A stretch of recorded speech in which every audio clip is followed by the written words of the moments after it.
Hello students, I welcome you to school G, India's first online school. मेरा नाम है अमृत कौर पिलानिया और मैं पढ़ाती हूँ आपको हिस्ट्री। क्लास 10th हिस्ट्री का चैप्टर 1 स्टार्ट किया था हमने, नेशनलिज्म इन यूरोप। उसी का हम थर्ड पार्ट अभी स्टार्ट कर रहे हैं, मतलब कवर करेंगे सेकेंड सेक्शन, बट पार्ट 3 है ये इस चैप्टर का। The aristocracy and the new middle class. Socially and politically, a landed aristocracy was the dominant class on the continent. Landed aristocracy का क्या मतलब है? यानी कुछ व्यक्तियों के हाथ में पूरे देश की power, power in the hands of a few. That is what is called landed aristocracy. The members of this class were united by a common way of life that cut across regional divisions. They owned estates in the countryside and also townhouses. They spoke French for the purpose of diplomacy in high society. Their families were often connected by ties of marriage. This powerful aristocracy was, however, numerically a small group. The majority of the population was made up of peasantry. To the west, the bulk of the land was farmed by the tenants and small landowners, while in the eastern and central Europe, the pattern of landholding was characterized by vast estates which were cultivated by serf. Serfdom क्या होता है वो हम आगे पढ़ेंगे, पर now आप समझ लीजिए कि अगर पूरा यूरोप ये है, अलग अलग कंट्रीज थी, अलग अलग स्टेट्स थे जिन पे राजा रूल करते थे, जैसे फ्रांस, बल्गेरिया, ऑटोमन एम्पायर के अंडर ये जो कंट्रीज थी ये सब। इसमें कुछ लोगों का, पूरी सोसाइटी में कुछ लोगों के पास ज़्यादा पावर होती थी, जिसे हम कहते थे एरिस्टोक्रेसी। लेकिन ये जो अलग अलग स्टेट्स की एरिस्टोक्रेसी थी, ये आपस में ऑफन वेल कनेक्टेड होती थी। देवर वेल कनेक्टेड कैसे? क्या पता किसी के बेटे की शादी किसी और की बेटी से हो रखी हो, आपस में ये शादियां करवा लेते थे, ठीक है। प्लस इनका जो वे ऑफ लाइफ था, जिस तरीके से ये जीवन जीते थे, वो भी काफी एक दूसरे से रिजेंबल करता था। Okay. In the Western and the parts of Central Europe, the growth of industrial production and trade meant the growth of towns and the emergence of commercial classes whose existence was based on production for the market. Industrialization began in England in the second half of 18th century, यानी कि 1750 के बाद England में industrialisation शुरू होता है। But in France and parts of German states, it occurred only in the 19th century. लेकिन France और कुछ जर्मन स्टेट्स में ये 1800 के बाद ही शुरू हुआ। Okay. In its wake, new social groups came into being, a working class population and a middle class made up of industrialists, businessmen, and professionals. In Central and Eastern Europe, these groups were smaller in number. Till late 19th century, it was among the educated, liberal middle class that ideals of national unity following the abolition of aristocratic privilege gained popularity. देखिए क्या है, जो भी ऐसी societies थी जहां पे aristocracy बहुत फेमस थी, वहां पे एरिस्टोक्रेसी का नंबर बहुत कम था। यानी कि अगर 1 लाख की जनता है उस देश में, तो मे बी उसमें से सिर्फ 500 लोग ऐसे हों जो एरिस्टोक्रेसी के पार्ट हों। बाकी की जितनी भी जनता है वो पेजेंट्स थे। Pageantry was very famous type of occupation, यानी किसान, खेती बाड़ी करने वाले लोगों की आबादी बहुत ज़्यादा थी। 1750s के बाद इंग्लैंड में एंड 1800s के बाद दूसरे यूरोपियन कंट्रीज में इंडस्ट्रियलाइजेशन शुरू होता है, यानी इंडस्ट्रीज आती हैं और एक वर्किंग क्लास पॉपुलेशन पैदा होती है। वर्किंग क्लास कौन सी? Working class.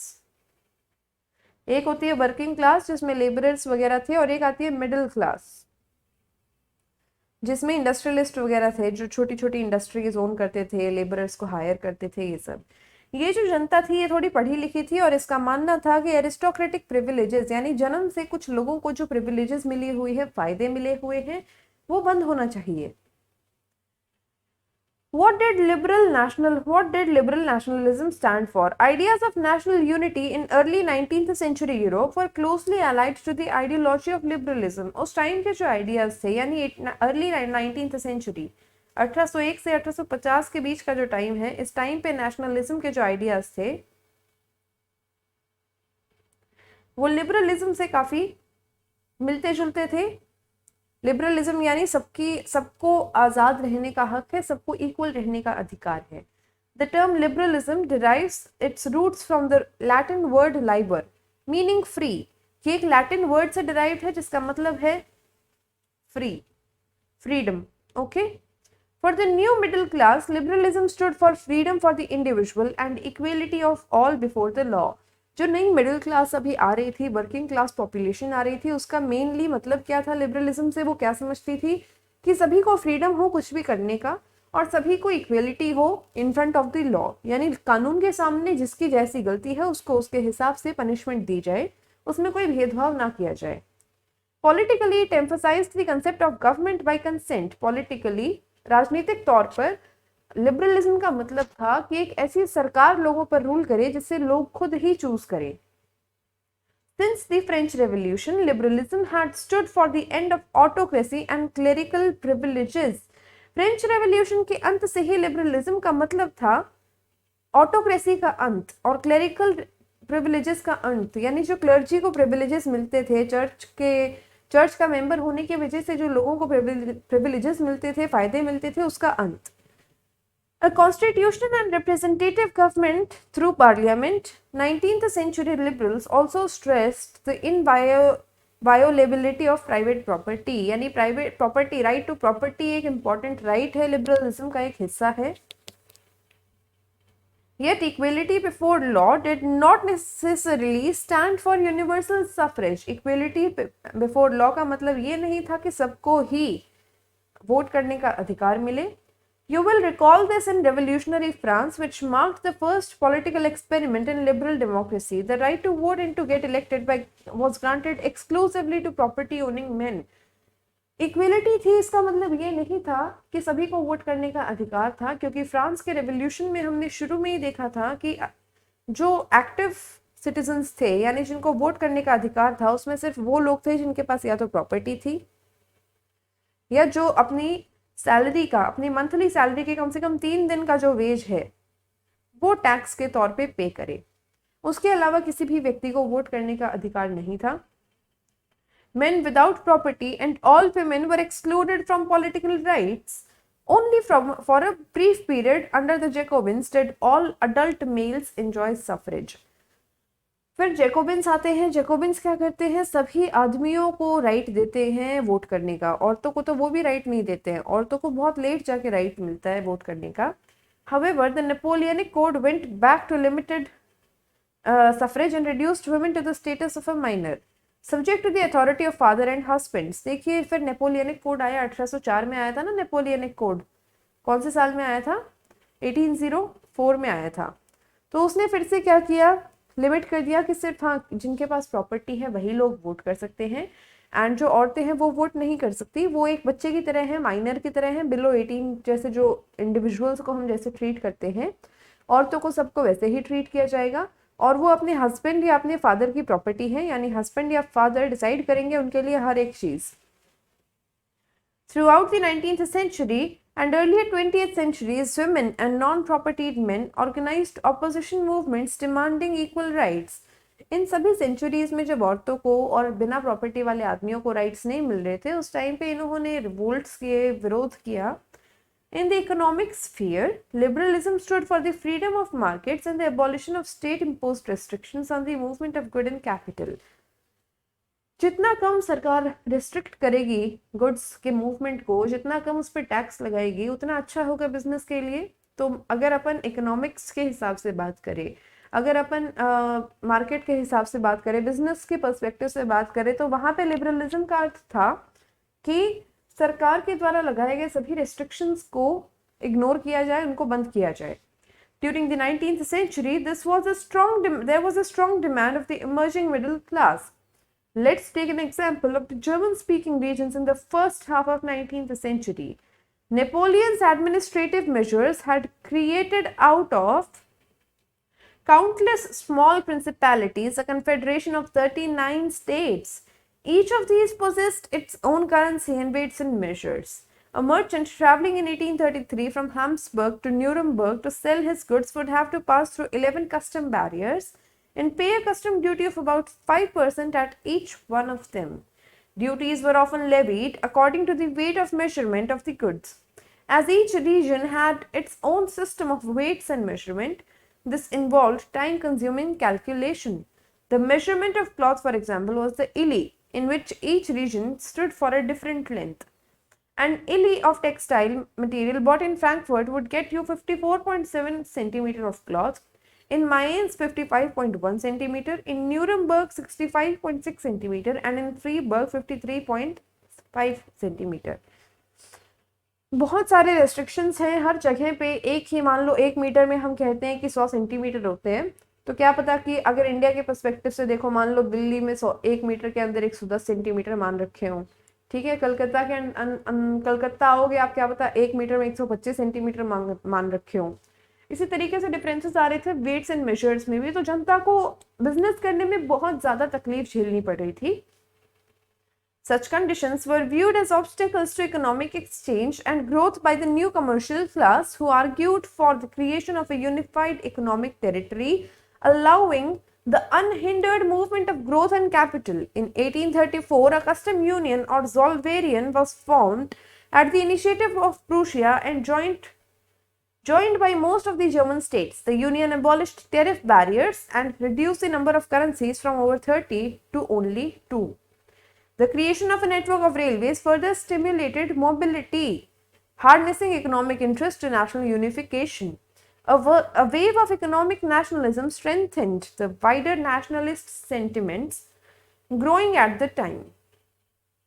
कहने का मतलब ये है, धीरे धीरे लोगों को समझ में आया कि इतने रेस्ट्रिक्शंस की आवश्यकता नहीं है, ये बिना बात के रेस्ट्रिक्शंस हैं, इन्हें खत्म किया जा सकता है। तो जनता ने एक ग्रुप बनाया ज़ोल्वेरियन नाम का, और उस ज़ोल्वेरियन क्लब की वजह से जो वेट्स के नंबर्स थे भी, मतलब एक ही कंट्री के अंदर 39 या 30 ऐसे कुछ वेट्स के डिफरेंट मॉडल्स प्रैक्टिस किए जा रहे थे, उसको घटाकर इन्होंने बस 2 कर दिया। यानी कि सिर्फ 2 टाइप्स के मॉडल यूज होंगे, या तो क्या पता ग्राम हो रहे हो यूज, या फिर केजी यूज हो रहे हो, इस तरह से।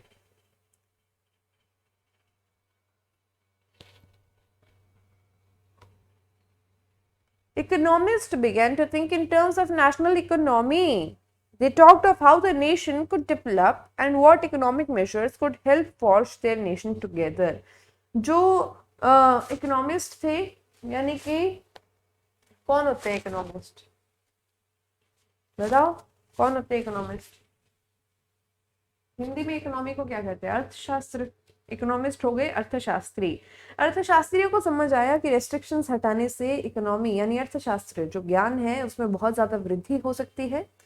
Frederick List, professor of the economics at the university of Tubingen in Germany, wrote in 1834, The aim of Zollverein is to bind the German economically into a nation. Zollverein जो थी वो पूरे जर्मनी को, जर्मनी के जो अलग अलग कहीं कहीं पे गांव बसे हुए थे, जर्मन बोलने वाले लोगों के जो गांव बसे हुए थे, उन्हें यूनाइट करने की कोशिश कर रहा था।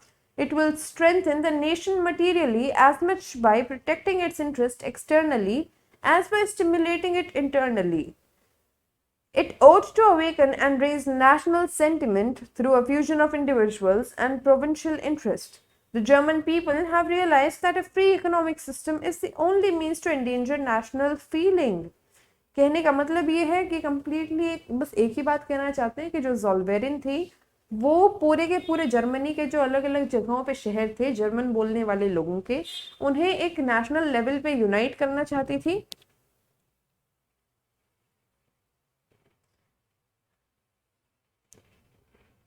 A new conservatism after 1815. Following the defeat of Napoleon in 1815, European governments were driven by spirit of conservatism. Conservatism यानी जो भी सिस्टम पहले नेपोलियन के आने से पहले फॉलो हो रहा था, आप मान लीजिए कि फ्रेंच रेवोल्यूशन से भी पहले का जो सिस्टम था उसे रिवाइव करना, that is what is called conservatism. Conservatives believed that established traditional institutions of state and society like the monarchy, the church, social hierarchies, property and the family should be preserved. इन चीज़ों को preserve करके रखना ज़रूरी है। Monarchy यानी राजा का जो rule है उसे प्रिजर्व करके रखना ज़रूरी है, चर्च को प्रिजर्व करना ज़रूरी है, सोशल हायरार्कीज को प्रिजर्व करना ज़रूरी है। Most conservatives, however, did not propose a return to the society of pre-revolutionary days. Rather, they realized from the changes initiated by Napoleon that modernization could in fact strengthen traditional institutions like the monarchy. It could make state power more effective and strong. A modern army, an efficient bureaucracy, a dynamic economy, the abolition of feudalism and serfdom could strengthen the autocratic monarchies of Europe. समझे आप कि बहुत सारे जो ये conservatives थे इनका मानना था कि कंप्लीटली प्री रेवोल्यूशन के टाइम पे जाना सही नहीं है, वही सारा जो रेवोल्यूशन आया है इसके सब कुछ खत्म करना ज़रूरी नहीं है। इनफैक्ट ये जो भी आप ये समझिए रिफॉर्म्स नेपोलियन ने लगाए हैं इनको हम यूज कर सकते हैं मोनार्की को ही बेस्ट बनाने के लिए।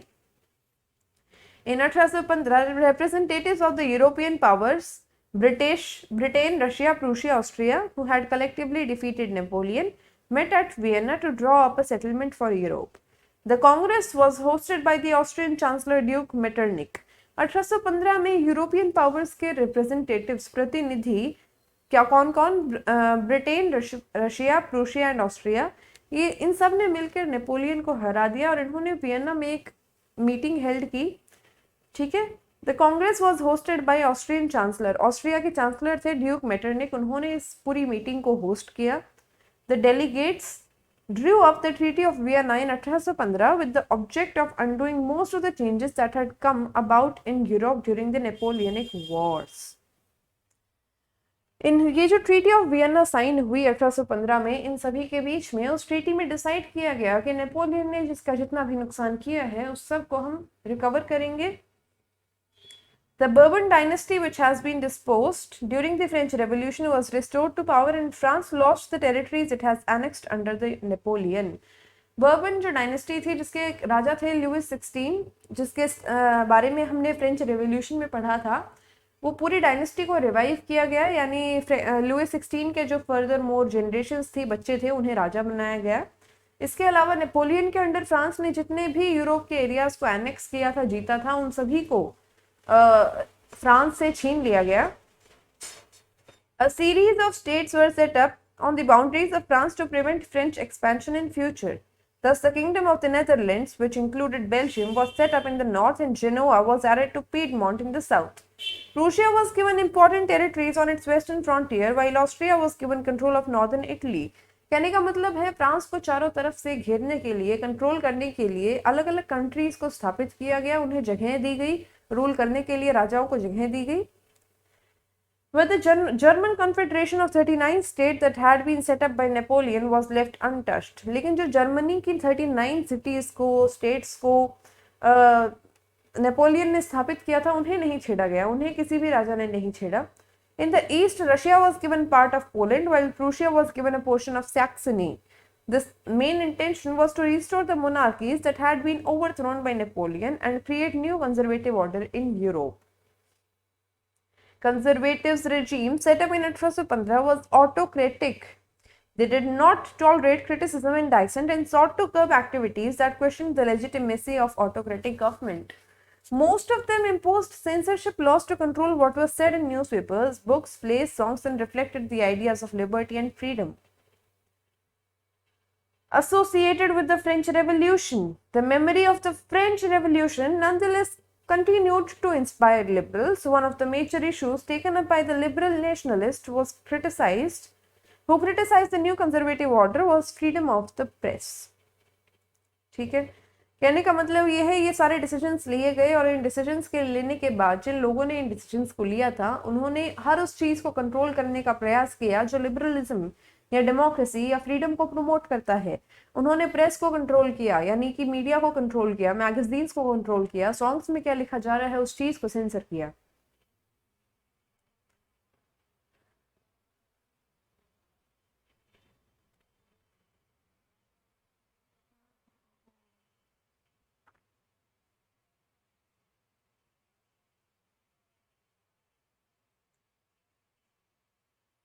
लास्ट पार्ट है सेकेंड सेक्शन का, the revolutionaries. During the years following 1815 the fear of repression drove many liberal nationalist underground. बहुत सारे लिबरल नेशनलिस्ट जो थे, राष्ट्रवादी थे, वो अंडरग्राउंड हो गए।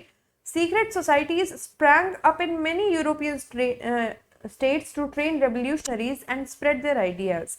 To be revolutionary at this time meant a commitment to oppose monarchical forms. ये पता है जिन भी लोगों ने नेपोलियन को हराया था, वो फिर से मोनार्की यानी राजशाही को एस्टैब्लिश करना चाहते थे। उन्होंने बहुत सारे अलग अलग राजाओं को दोबारा से पावर दी, और जो भी लोग इनको अपोज कर रहे थे उनको कमिटेड रहना था किस बात के लिए, उन्हें कमिटेड रहना था इस बात के लिए कि वो अपने देश में राजशाही दोबारा नहीं आने देंगे। Congress had to fight for liberty and freedom, उन्हें लिबर्टी और फ्रीडम के लिए लड़ना था। जो भी लोग इन मोनार्कीज के अगेंस्ट हथियार उठा रहे थे उन्हें।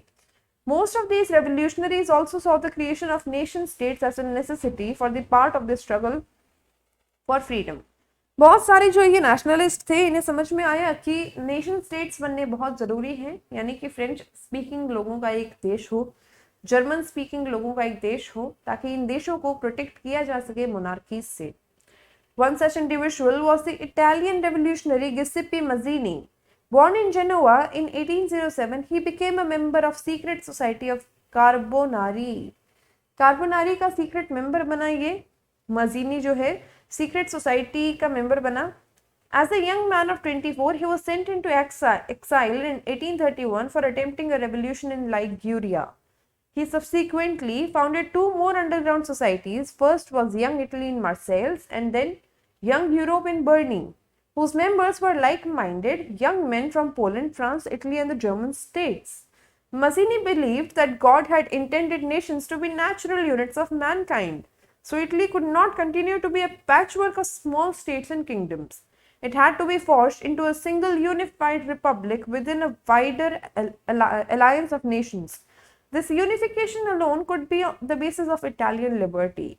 Following his model, secret societies were set up in Germany, France, Switzerland, and Poland. Mazzini's relentless opposition to the monarchy and his vision of democratic republics frightened the conservatives. Metternich described him as the most dangerous enemy of our social order. मजीनी जो थे बहुत firmly ये चीज मानते थे कि भगवान ने इंसानों के लिए नेशन स्टेट्स जो है वो एक नेचुरली मीन्स ऑफ सर्वाइवल के तौर पर भेजे हैं, और इंसानों को उन्हीं के तहत चलना होगा, उन्हें फॉलो करना होगा, उन्हें बनाना होगा। किसी भी देश का ऐसे टुकड़ों में रहना जिस पर अलग अलग राजा रूल करते हैं, एक ही देश के अलग अलग टुकड़ों पे अलग अलग राजा रूल करे, वो चीज़ गलत है, और इटली को यूनिफाई करना बहुत ज़रूरी है। इनफैक्ट जो मेटरनिक था, जिसने वियना चांसलर मेटरनिक था ना जो ऑस्ट्रिया का, जिसने वियना की मीटिंग को होस्ट किया था, उसने ये कहा था कि जो मजीनी है वो मोस्ट डेंजरस एनिमी है उनके सोशल ऑर्डर का। यानी जो चीज़ मेटरनिक और उसके दोस्त यूरोप में इम्प्लीमेंट करना चाहते थे, उसका सबसे खतरनाक दुश्मन था माजीनी। ठीक है, सो बेटा फॉर नाउ इतना ही। जो थर्ड सेक्शन है वो हम अगली वीडियो में करेंगे। द एज ऑफ रेवोल्यूशन, कौन से देश में कैसे कैसे रेवोल्यूशन आए, करते हैं बात अगली वीडियो में। This video was presented to you by school C, India's first online school. मेरा नाम है Amrit Kaur Pilania, and for now bye bye.